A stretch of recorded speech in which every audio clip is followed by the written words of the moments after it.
Katikkiro Charles Peter Mayiga agaddewo oluwalo lw'omwaka guno gwa 2024 mu Butongole e Bulange Mengo. Abantu ba Buganda okuva mu masaza okuli erya Buddu, Kyaddondo, Kyaggwe n'ebweru wa Buganda be bakiise embuga mu luwalo luno n'obukadde obuli eyo mu 258. Mu bubaka bwe Katikkiro ategeezezza ng'omwaka guno Obwakabaka bwe busanze okusoomoozebwa okw'amaanyi. 2024 abaddemu bingi ebigezezzaako okutuugula, okutujja ku Namulondo, okutujja ku nteekateeka za Ssaabasajja Kabaka. Mubiwulidde era mubimanyi. Katikkiro wano waasinzidde n'akubiriza abantu ba Buganda bulijjo obutagoberera bannakigwanyizi abagezaako okusekeeterera Obwakabaka. Obwomi bw'enswa tugenze okulaba abantu abamu baagala kulya buggalamatu. Tugamba abantu babadde batya bano.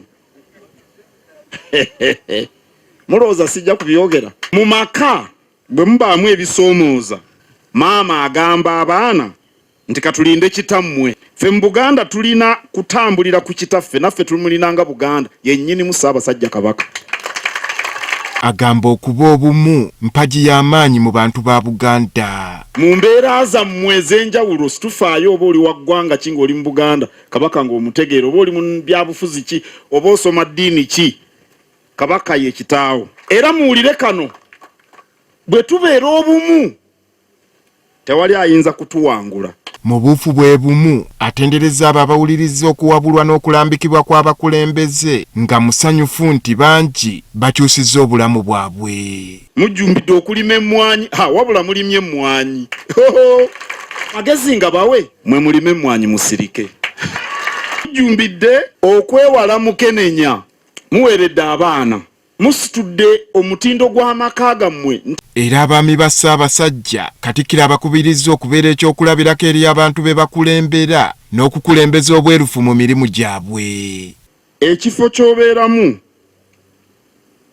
si kye kikuweesa ekitiibwa, wabula engeri gy'okolamu emirimu egigendera ku kifo ekyo kye kikuweesa ekitiibwa.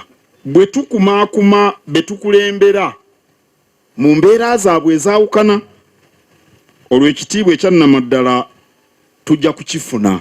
Obwakabaka omwaka guno bukuŋŋaanyizza ensimbi ezisobye mu kawumbi kamu n'ekitundu okuva mu luwalo. Kakati tuli mu kawumbi kalamba n'obukadde nga 600.